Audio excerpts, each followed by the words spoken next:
खबर आपको देंगे। FIA ने गैर कानूनी करेंसी एक्सचेंज में मुलविस 2 मुल्जिमान गिरफ्तार कर लिए हैं। गिरफ्तार मुल्जिमान से 36 मिलियन ईरानी रियाल और 5000 अफगानी करेंसी बरामद की गई है। मजीद जानेंगे तफसीलात। डॉन न्यूज़ के नुमाइंदे अब्दुल्ला जहरी हमारे साथ मौजूद हैं।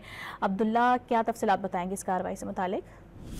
जी बिल्कुल, FIA की जानिब से क्वेटा के मुख्तलिफ इलाकों में कार्रवाई अमल में लाई गई और इस हवाले से FIA हुक्काम ने बताया कि मनी एक्सचेंज में मुलविस 2 मुल्जिमान को हिरासत में लिया गया है, जिनके कब्जे से 36.5 मिलियन ईरानी रियाल और 5,000 अफगानी बरामद किए गए। इस हवाले से दीगर ममालिक की करेंसी भी बरामद की गई, जिनकी मिकदार इंतहाई कम बताई जा रही है। ताम इस हवाले से दोनों मुल्जिमान की जानिब से तफ्तीश के दौरान कोई तसल्ली बख्श जवाब नहीं दिया जा सका, जिसके बाद FIA की जानिब से मुकदमा दर्ज करके दोनों मुल्जिमान के खिलाफ मजीद तफ्तीश का आगाज किया गया है। जी, बहुत शुक्रिया अब्दुल्ला।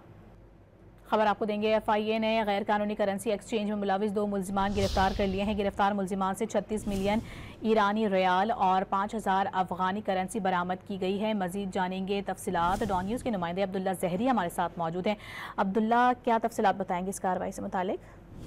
जी बिल्कुल, FIA की जानिब से क्वेटा के मुख्तलिफ इलाकों में कार्रवाई अमल में लाई गई और इस हवाले से FIA हुक्काम ने बताया कि मनी एक्सचेंज में मुलविस 2 मुल्जिमान को हिरासत में लिया गया है, जिनके कब्जे से 36.5 मिलियन ईरानी रियाल और 5,000 अफगानी बरामद किए गए। इस हवाले से दीगर ममालिक की करेंसी भी बरामद की गई, जिनकी मिकदार इंतहाई कम बताई जा रही है। ताम इस हवाले से दोनों मुल्जिमान की जानिब से तफ्तीश के दौरान कोई तसल्ली बख्श जवाब नहीं दिया जा सका, जिसके बाद FIA की जानिब से मुकदमा दर्ज करके दोनों मुल्जिमान के खिलाफ मजीद तफ्तीश का आगाज किया गया है। जी, बहुत शुक्रिया अब्दुल्ला।